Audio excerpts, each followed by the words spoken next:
This is the way that we can understand anything in the universe, literally any endeavor in human society, any hobby, sport, activity, art form. To really know a thing is to know the first principles of that thing. So that if you really deeply understand the first principles of something, you begin to embody it very quickly and naturally. I cannot overemphasize how important it is for you to digest this. Relationship is the invisible reality of the universe. This is how we attract things to ourselves through the power and the law of relationship. And all fourth density beings anywhere in the universe live within this framework we're talking about today.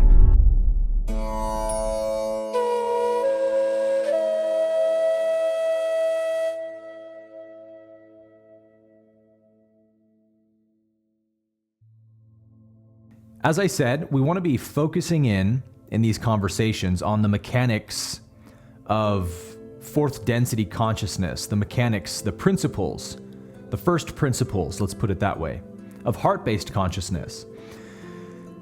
This is the way that we can understand anything in the universe, literally any endeavor in human society, any hobby, sport, activity, art form.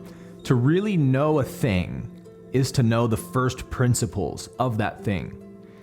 And first principles are difficult to describe, right? What that means or what that is, but we might say that the first principles of something are the metaphysical foundation upon which that thing rests. So that if you really deeply understand or understand from the heart space the first principles of something, you begin to embody it very quickly and naturally. You become very adept at that thing very naturally. And again, this is true for anything, every hobby, every sport, every art form, every philosophy, you name it. So let's talk about the first principles of heart-based consciousness, fourth density consciousness. This framework we're going to be talking about today, guys, I cannot overemphasize how important it is for you to digest this from your mind into your heart, into your spirit, and to get this understanding today. Because these first principles we're going to be covering is the whole foundation of fourth density consciousness.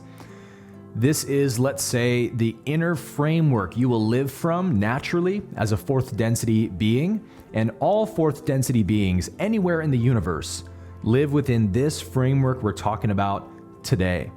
So really lean into this conversation, because this will help you begin to embody fourth density consciousness very quickly if you can get this. And that is our typical conversation of relationship and giving and receiving. But let's go deeper into this today. So we talk about this in 4DU all the time, that all things exist in relationship.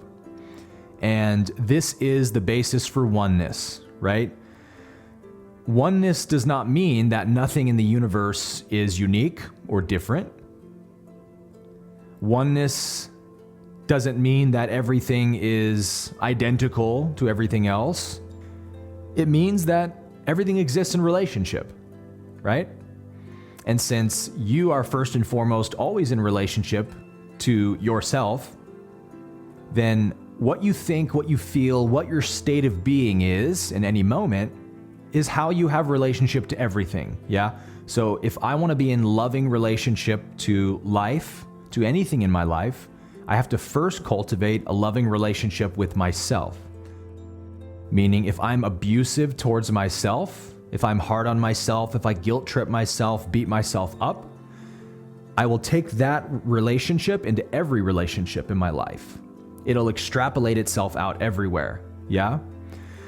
And so, relationship is the invisible reality of the universe. You're in relationship, literally, to anything you can perceive in your environment right now. You can look around your room. Any object you see, you're in relationship to that. It's in your vicinity, it's in your environment. When you need it, how are you going to call it to yourself? How are you going to use it? How are you going to be in relationship to it? How are you going to think and perceive about it? From the water that you drink, to the food that you eat, the clothes that you wear, the car that you drive, your relationship to the other people in traffic with you. your own physical body, as we just said, your thoughts, your feelings, other people, strangers, your spouse, your children, the universe itself. Everything exists in relationship. And if you can find me one exception, by the way, please put it in the chat. What exists outside of any relationship in a total vacuum of isolation? Let me know in the chat if you can think of something. You'll find when you contemplate this that there isn't anything that exists out of relationship, outside of relationship. Even the ego, right? Even the devil itself is bound to this cosmic law. Even the ego has to be in relationship to your attention, yeah? It's got to be in relationship to your energy, your I am power. It's got to be siphoning your energy all the time. And so the ego is in relationship to everything. But if we think for one moment that the ego is in a loving relationship with anything, then we're gravely mistaken, aren't we? If we think that the ego obeys the laws of loving relationship, we're definitely off base on that, because it doesn't. The ego engages in its own kind of relationship, which we're going to talk about. But in terms of true relationship, what does it mean to be in relationship to something? Well, it means to be in loving relationship. Yeah? And so the first principles, as we've said, the mechanics, the fundamentals of loving relationship is giving and receiving. Giving and receiving. That's what a loving relationship is. And without both giving and receiving at the same time, there isn't a loving relationship. A relationship cannot walk on one leg, right? It needs both giving and receiving to be happening at the same time, because as A Course in Miracles says, giving and receiving are actually one. Where one is, the other is as well. And so this is how we attract anything to ourself, right? Is that the Creator in its infinite intelligence made the universe such that we are able to choose what we want to engage in relationship to. If I want to be an astronaut, then I can go engage in relationship to that. I can study astrophysics, and I can go to, NASA and do their training camps to be astronauts or whatever they do. I can be in relationship to the idea, the essence of being an astronaut. And so this reveals to us why lack does not exist, why it's an absolute fabrication, because there is no lack of anything. There's just what I'm not in relationship to, right? Always keep in mind that your true relationship to anything begins at the level of its spiritual essence, not its material substance. Essence, not substance.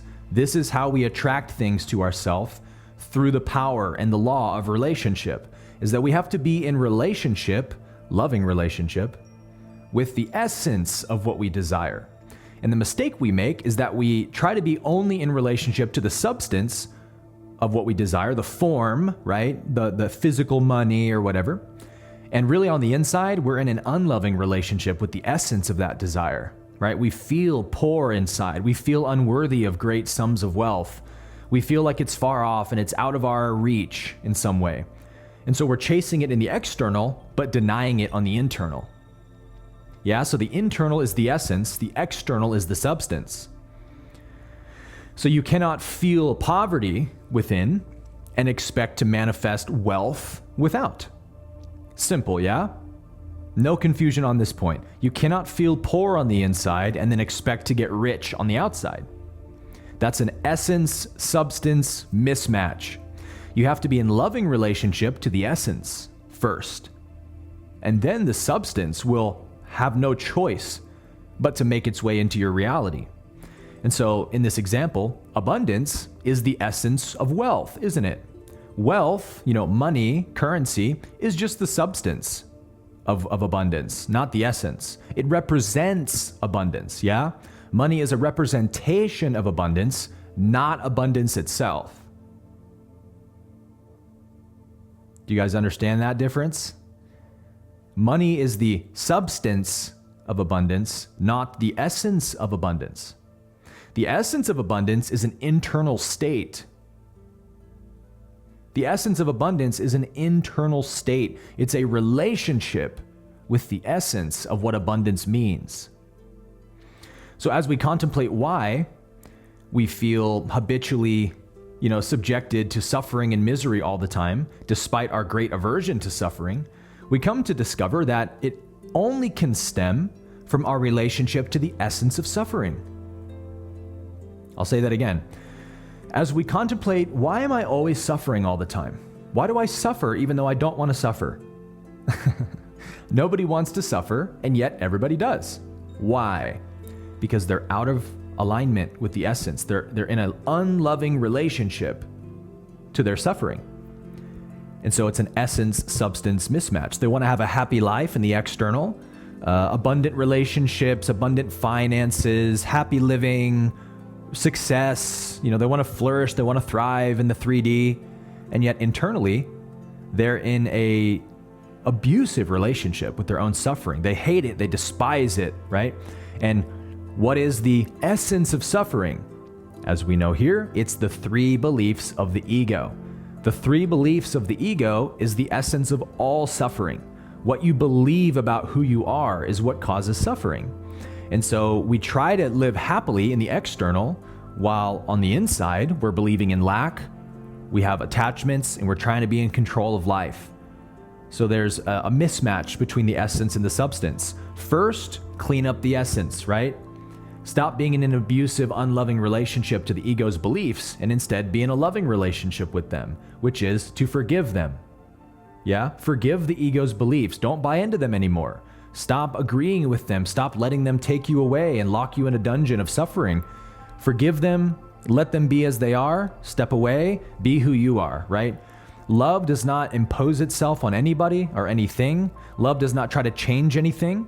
And so love isn't going to try to change the ego's beliefs. It's just going to disengage from them and let them be as they are. Which means I can't be triggered by other people's lack beliefs. I can't be triggered by other people's attachments. I can't be triggered by other people trying to control things, control me, control life. I have to find a loving space within myself to accept those energies in others. Say, that's okay, that's where they are. I have chosen not to be in a relationship to those beliefs any longer, an unloving relationship. I've chosen to forgive those beliefs in myself and return to the truth of my nature, which is abundance, wholeness, trust, innocence.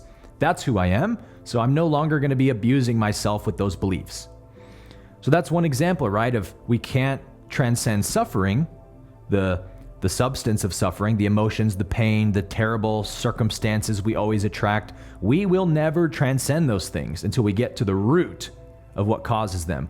Those 3 beliefs cause all human suffering. So that's where we got to deal with our suffering, not on the external. So I'm giving you this example as a bigger metaphor to help you extrapolate this idea out of what does it mean to be in loving relationship with something. Everyone must come to the place where they realize that their relationships with the universe are horribly twisted and in dire need of correcting. Everyone must come to the place where they realize, I'm in many unloving relationships with life, many abusive relationships with life. As we've said, with other people, with food, with your past memories, with your body, with your health, with the music you listen to, with the content you digest. Are you digesting negative, addicting negative content? Well, you're in an unloving relationship then with YouTube or with Instagram. This framework of relationship extrapolates to everything in your life, definitely including social media, right?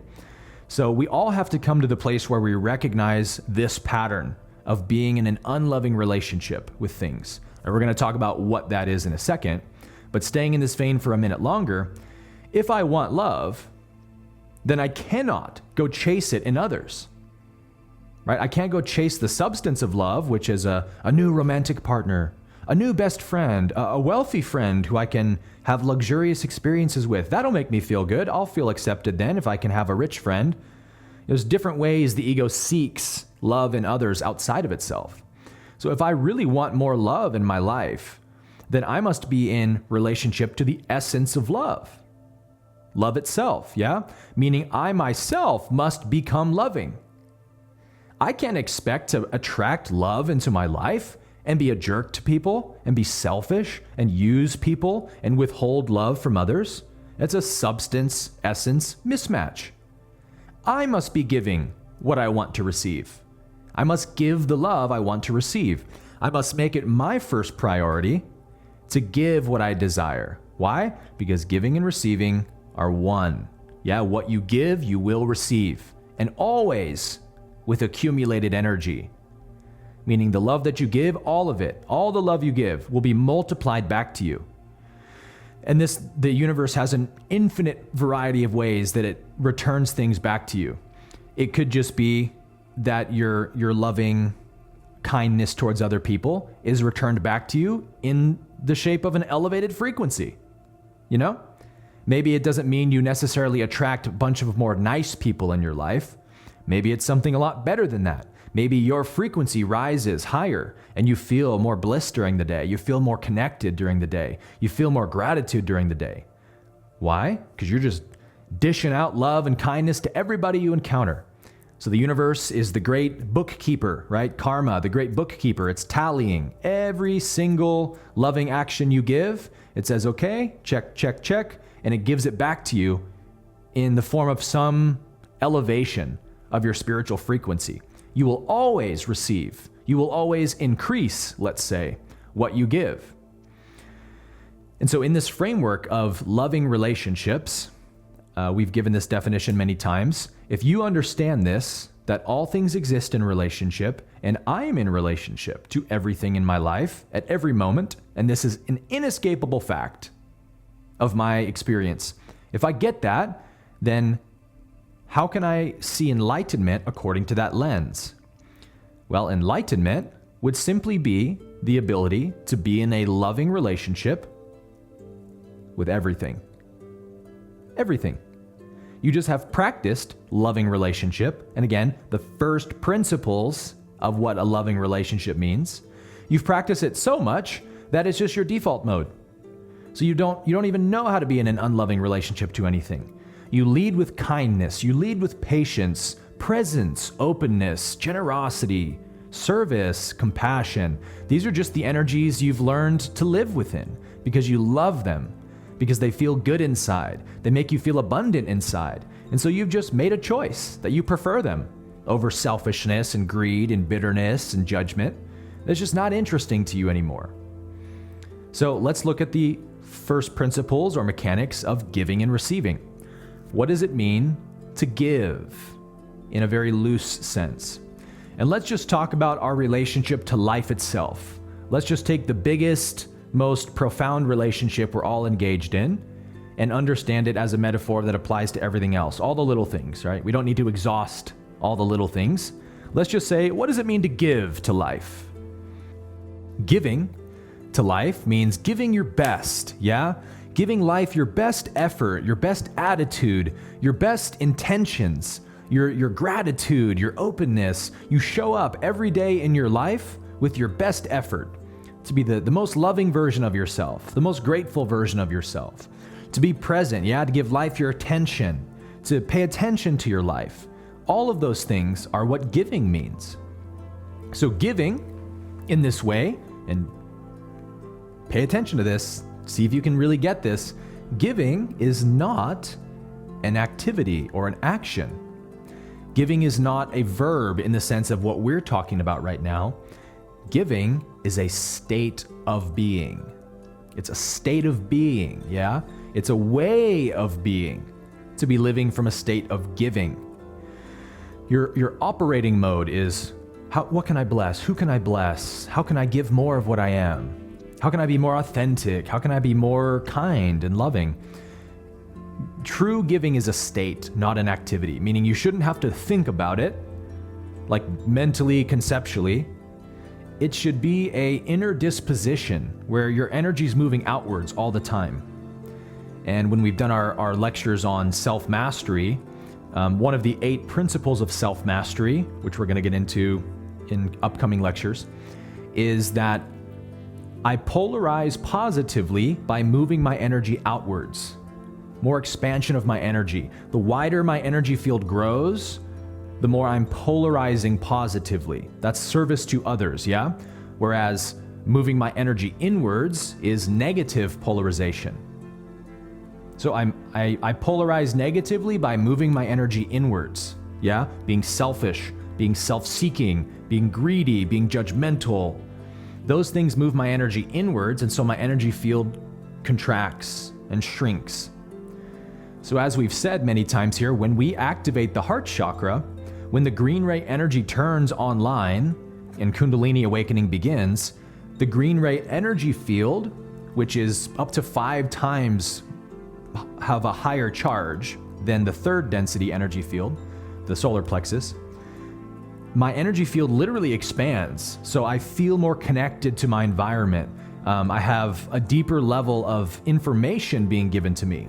The information of intuition, compassion. I'm able to feel into what other people are feeling, right? I'm not just in my head anymore. I'm not just stuck in my mind, assuming what other people are thinking and how they're feeling, and then judging them according to what I think. No. I'm in a deeper level of being. I'm in the heart, where I'm actually, I'm paying attention to what people say, but I'm also tapped into a deeper level of energy, yeah? I'm actually tapped into the energy behind what they're saying, to where now, because I'm living from the heart, from heart-based consciousness, somebody may be talking to me and they may be putting on a smile. They're putting on a mask of, hey man, how you doing, buddy? Oh, I'm great. Yeah, everything's going great. But I'm picking something else up. I'm picking up that they're masking a pain inside. And so because I'm living from the heart and the heart is operating in oneness, my heart knows what their heart's feeling. And I can pick that up intuitively. And so maybe I don't get some huge download about what their trauma is or something, but maybe I just say, hey man, can I be real with you for a second? I feel like I'm sensing some grief that you're holding in, or I'm feeling that something's off. Are you doing okay, man? Do you need to talk about anything? And then the wall comes down and they're like, man, I'm really glad you said that, because yeah, I'm not doing well. And thank goodness I was in my heart, right? Because I could have missed that. And I could have just been looking at their surface appearance. Oh, they're smiling and nodding. Okay, they're great. And my ego is just trying to, get their approval and make sure that they like me and stuff. I'm not even paying attention to their energy at all.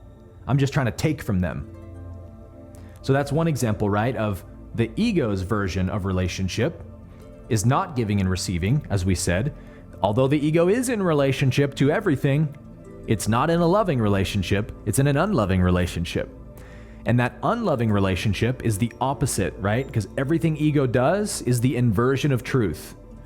The ego inverts everything in truth and reality to its antithesis, right? It flips it inside out, it turns it upside down, and expresses the opposite of it. And so the ego's version of relationship is taking and keeping, right? Keeping is the opposite of giving. What's the opposite of giving to somebody? Not giving, right? Withholding, hoarding, keeping. That's the opposite of giving. And then likewise, receiving from someone, what's the opposite of that? Taking from them, yeah? There's 2 ways for me to get what somebody else has. Let's put it that way. Somebody may give me of their own free will something they have, whether it's a material thing or just like love and a kind word. Or I can try to take it from them. I can manipulate them in a way. One example is like classic ego behavior is to beat yourself up in front of somebody so that they'll be forced to give you a positive word of affirmation. That's taking, right? I'm not just open to receive whatever they have. And if they want to give me a kind word of affirmation, great, I'll receive that. No. I'm actually going to go out of my way to make them give me one. And the ego has a myriad ways of doing that. But the most common one is, I feel like such a loser, man. I'm not good at anything. I suck at everything I do. Hey, man, no, you don't. You're great at music and, you have a great personality. Oh, really? You think so? It's false love, right? It's usury and control masquerading as love. It's not the real deal. So, getting a little ahead of myself there on the taking and keeping, let's then talk about what is receiving. We've talked about what giving looks like, giving my best to life, my open heart, my best effort, my best intentions. Yeah, that's giving. What does it mean to be in the state of receiving? What does receiving life mean? Acceptance and surrender would be receiving life. I receive life by accepting life as it is, yeah? By not fighting with life, not trying to argue with life, not trying to change and manipulate life and bend it to my will and force it to work in my favor. That would be a non-acceptance of life. Receiving life is to show up to accept however life presents itself to you today. Whatever the flow of life gives to you, I say yes to it. I'm always receiving life. Also a state, right? Not a verb, not an action. The state will lead to many verbs and activities and actions of receiving, listening, being present, being patient. That will happen, but receivership itself is a state of being where you're living from acceptance, trust, surrender. And so these are the mechanics, you guys, that dictate the entire universe, because everything exists in relationship. And so we see this probably most notably in nature, right? Mother Nature shares her resources unreservedly with all creation, right? Mother Nature accepts all creatures equally without discrimination. The sun shines, as I think Jesus said, the sun shines upon the just and the unjust. The rain falls upon the just and the unjust. Nature doesn't discriminate who gets her resources. She makes herself open to everyone equally. So nature is in a state of giving, and nature doesn't try to change anything in creation. Nature doesn't try to change any of its creatures. It allows the predator to be a predator. It allows the prey to be a prey. It allows the rain to fall on the dry ground and the fertile ground, right? It doesn't try to change anything. So nature itself, Mother Nature, is in the state of giving and receiving. And we can see that principle everywhere we look in nature. You could watch the way a bee pollinates a flower, giving and receiving. You can watch the way a bird, swoops up a worm. Nature's giving and receiving right there. The worm gives up its life, the bird receives the nutrients, the cycle of life goes on. So love both gives of itself and accepts all things unconditionally.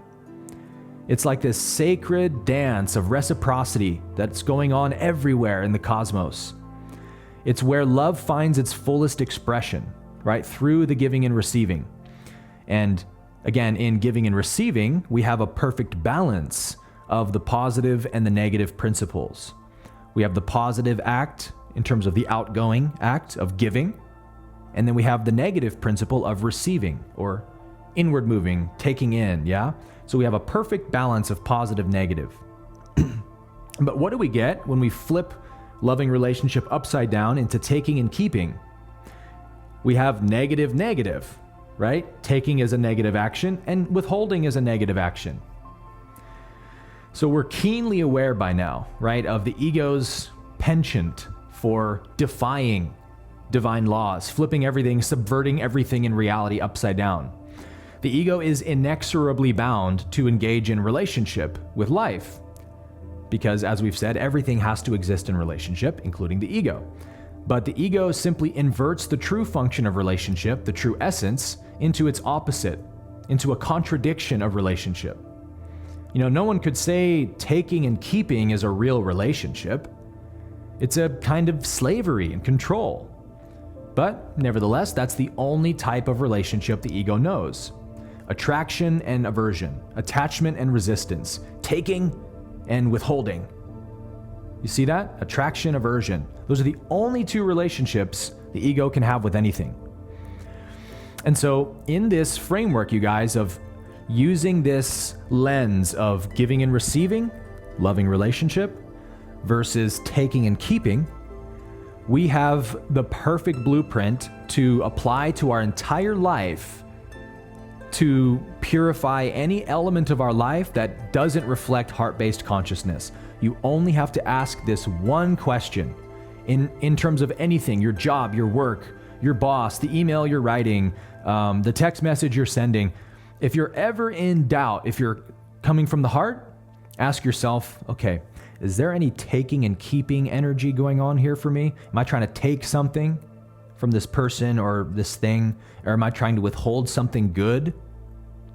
Right? That's the only thing ego can do. And the way it relates to something. It has to take from it or withhold good from it. So that's what it means to take, right? I'm going to use you for my own purposes. So we can also use the term synonymously, taking and keeping. We could also see it as using and withholding. If maybe that helps some other people more, they resonate more with that understanding. Taking and keeping is using and withholding.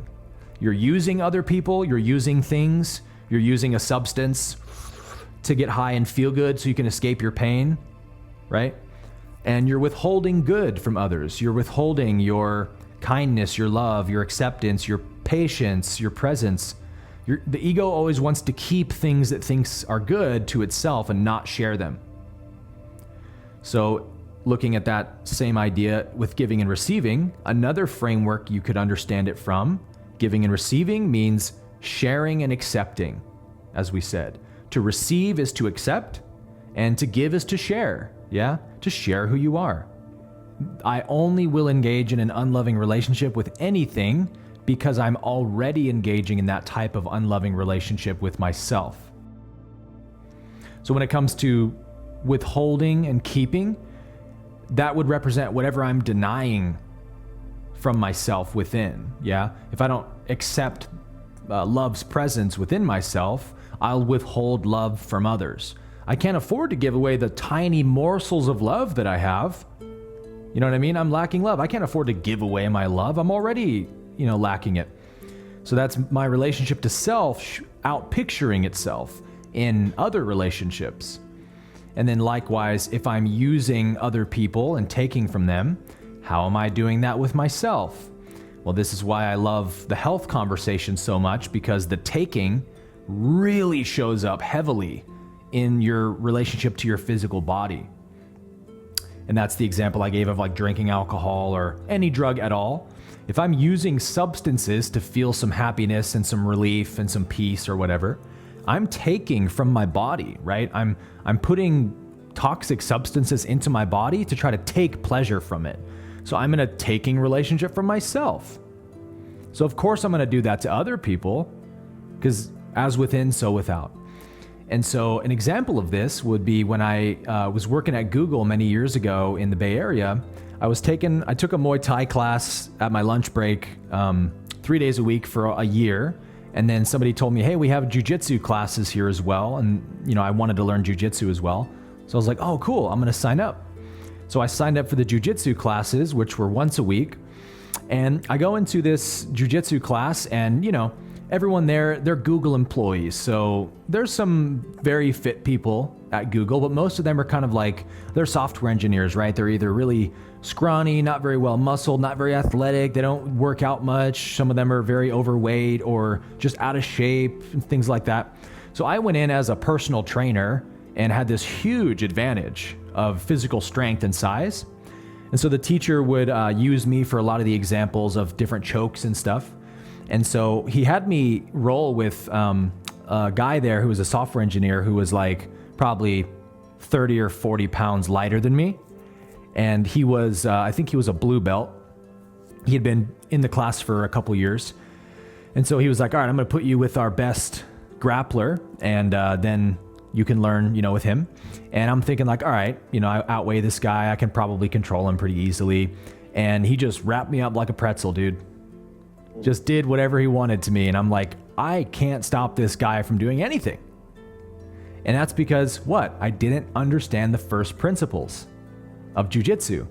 So I had no idea what's really the driving factor behind everything that guy does to me. There is a common denominator, right? That I'm not aware of, that if I understood it, it would help me to succeed a lot better. And so that was my first experience in a jiu-jitsu class. And I think the instructor was trying to show me and like humble me in that way of like, it doesn't matter how big and strong you are. This is a sport of technique and mental chess happening. You've got to outthink your opponent. It's not just about out-muscling your opponent. So I took the class for a couple weeks and I learned the basics of hip escapes and shrimping and stuff. But the biggest key that I learned was that the instructor explained how your opponent wants to delete all space between you, minimize all space and get as close to you as possible. So if someone's trying to submit you, they're going to be laying right on top of you, smushing you, knee on your belly. They're going to try to remove all distance between you. And so you, in the defensive position, need to create distance from your opponent. So you need to get your hand on their hip and push their hip away, or get your foot on their hip and extend your foot so that their hips are far from your hips. And when you create space, then it's harder for them to put you into submissions, right? And then the other thing he told me was the second principle is keeping your arms in to your torso, not letting your arms extend, because he's going to grab that arm and he's going to lock it up and submit you with it. So when you leave your limbs open, you leave yourself vulnerable to your opponent. Just with those two things, creating distance between my opponent and keeping my arms in my core area of my body, I went from this guy doing whatever he wanted to do to me just a few weeks ago, and 2 or 3 weeks later, with just those two things in mind, he could not submit me. I was able to keep him away from submitting me, right? And the coach of the class was putting me through that to show me, like, you don't need to know a whole lot to be successful. You just need these first principles. This is where you're losing all the time, is that you're not controlling the distance and you're extending your limbs outside of your body, making them vulnerable to your opponent. And so that changed everything, right, for me. So in that exact analogy, this is what I'm teaching you today with taking and keeping. These are the first principles of the ego. It's always looking to either take from somebody or to withhold from somebody or something, an experience, a substance, God, a person. Taking and keeping are the only two motives the ego has. When you get that on a deep level, you start catching the ego everywhere that it pops up, naturally and effortlessly. You feel it, you sense it, and you develop this deeper level of intelligence that can catch the ego. And now the ego can't submit you all the time and twist you up like a pretzel, but you're controlling the distance, right? You're keeping your limbs inside so it can't grab your arm and tug you off. You're aware of taking and keeping now, which is the only two motives the ego has. Before my opponent can even think about submitting me, he's got to get rid of the distance between us. He's got to smother me, and then he's got to get a hold of one of my limbs, my neck, my arms, or my legs. If I prevent those two things, he can't submit me. So it is with the ego. The ego cannot get you if it cannot move you into an energy of taking or withholding.